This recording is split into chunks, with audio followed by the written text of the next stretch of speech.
rumor has it Bong Joon-ho's next movie is going to be kind of like Memories of Murder, like one of his original ones from 2003.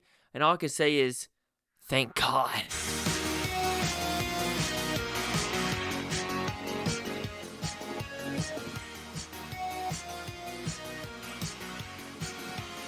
Chase Lee Hockey here with the Blue Futon reviewing Mickey 17. So what is about? Pretty simple premise, right? Robert Pattinson.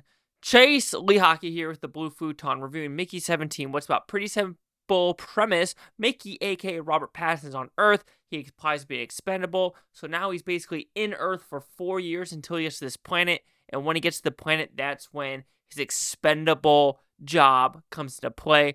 You've seen the trailer. There's 17, there's 18, and shenanigans will ensue with Ruffalo, with Toni Collette, with Naomi, with Yeun, with a bunch of other people on this ship. So did I like this film? I thought it was fine, but I do think the ending was like, let's hurry up. What are we trying to do? Some of the side characters were just very much side characters, and you wanted more from them. And I just think it overall is a recycling of his movies. So let's pull out the phone and look at Bong Joon-ho's IMDb real quick, because when you look at it, you start going, oh, it's starting to get a little bit, again and again and again and again. So like I said, his first quote-unquote movie was Barking Dogs Never Bite. Never heard of it. Then Memories of Murder. That's when I was like, oh shit. And then it goes, I believe, Host. Great film. Then you go Mother. And then you go, okay, Snowpiercer, Okja, OKJA, Parasite, Mickey 17. So if you actually look at a lot of these movies about class, you have Host, you have Snowpiercer, Parasite, Mickey 17. And you could say OJKA is kind of that way about corporism and capitalism. If you want to go by capitalism, that's like 1, 2, 3, 4. Could be like more than 75% of his films. So at a point, I'm like, okay, you like recycling some old material, that's fine, but let's just go somewhere different. And like I said, luckily he is with his next movie, apparently. So when talking about the acting, I have nothing wrong with his acting, because this was supposed to be like a far-fetched movie. It really, I don't think was supposed to take itself too seriously. Because let's be honest, Robert Pattinson getting cloned.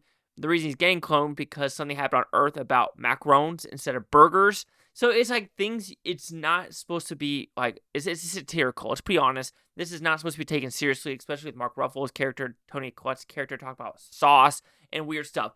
It's weird. And like I said, there is a lot of messaging in this movie. Just like colonialism of going to this planet and taking it over. Capitalism, and other stuff like that, and class system. It's in this movie over and over and over again. And at a point, it's like, if these bugs aren't attacking your ship whatsoever, like seriously, they're doing nothing. At a point, someone's got to be like, what if this is not as bad as we think it is, and we just kind of like go our own separate ways? But people don't have good thoughts in this movie. People are not good in this movie. I would say there's not a lot of likable characters. The only true likable character they could say it's like is pure and tries to be innocent is Mickey 17. That is the only one that you're just like, okay, you're not a bad person. You refuse to do drugs. You don't want to be violent. You just want to get from point A to point B. You want to love your girlfriend. But everyone else in this movie, there's like a ploy of like negative, negative, negative, negative, negative. And it's very a pessimistic movie at that point too, because at a point you're just like, I'm tired of all this negative. Let's bring some positivity in this world. And like I said, the only positive things are the weird bug creatures and Robert Pattinson. Does it explain how some things occur with some devices and how things are so damn quick in this when they get to land? No, not at all. And I don't think they're supposed to explain it, but at a point you're just like, okay, so they made a translator that quick. They did that pretty damn quick, that pretty damn quick. They're doing all these tests pretty damn quick. Why couldn't you do the tests throughout the air? And when they talked about Mickey 17, and you actually look at the type of deaths they are, you're just like, oh, I thought it was going to be a little bit more creative when it came to that level, but it's okay there. It is okay there. And I know some people are trying to feel sorry for Robert Pattinson. I think that's the other point is how it's written. It's like, yeah, he's always been screwed over, screwed over, screwed over, screwed over. I understand that. Which, at a point at end, you got to do something to get the fuck out, and that's what he had to do.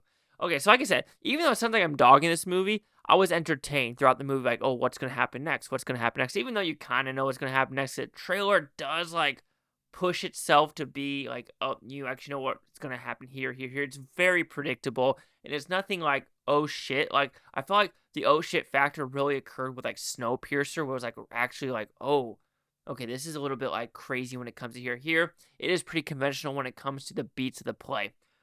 For the ending, I think that's where it kind of faltered the hardest for me, because there's a point where they're all outside doing a ceremony, right?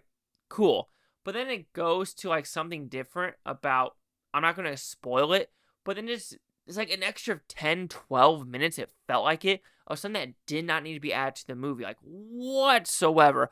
I would have preferred more side characters getting more breathing room, because Stephen Yeun, he's really not in the movie that lot. I would say out of the 2 hours and 17 minutes, 30 minutes max.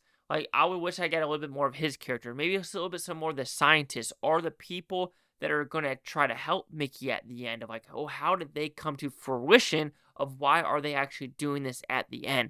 But you don't get none of that. You just get him getting like, I got you. And you're like, oh, okay. Like, there's nothing like leading up to that. And there's, like I said, and also the funny stuff, you already know what's going to happen, especially one where it's like Mark Ruffalo pulls out a gun and he does that and you know for a fact he's going to do it. It's like, oh, wait a minute. His head is on a rug. I wonder what's going to happen next. Toni Collette comes, don't kill him, my rug. So there's also those ploys where it's like, it's recycled themes, recycled jokes over and over again in this movie. Like I said, I'm not trying to dog it. It's not a bad movie. And could I watch it again? Sure. But the more I think about this movie, because it's been like, 48 hours before actually reviewing this, going, yeah, this could have, I understand why this was delayed so many times, and people were thinking it was going to be an Oscar player. It's not an Oscar player of a film. So Mickey 17 will receive a 3 out of 5 Futons, which equals at 60%. So let's see the critics' news scores gave this one. So we have a critics 78% with 244. Audience score 72% with over 1,000. Critic consensus. Mickey 17 found Bong Joon-ho returning to his forte of dafty sci-fi with a withering social critique at its core, proving along the way they can never have too many Robert Pattinsons. Here's the other issue, though. What was the other issue? Oh, not an issue. But I truly think this, in the second weekend, is going to dip pretty freaking hard, and I do think Novocaine will take it over. But I could be freaking wrong. 60, 72, 78. Chase Huck here at the Blue Futon. Like, comment, subscribe. One more thing, Futontopia. You Blue Toni, and thank you for watching. Have a great day. Watch us take tomorrow, a week from now, a month, or a year from now. Every single freaking one of you. Peace and love, and just be frosty out there. Stay safe, San Diego.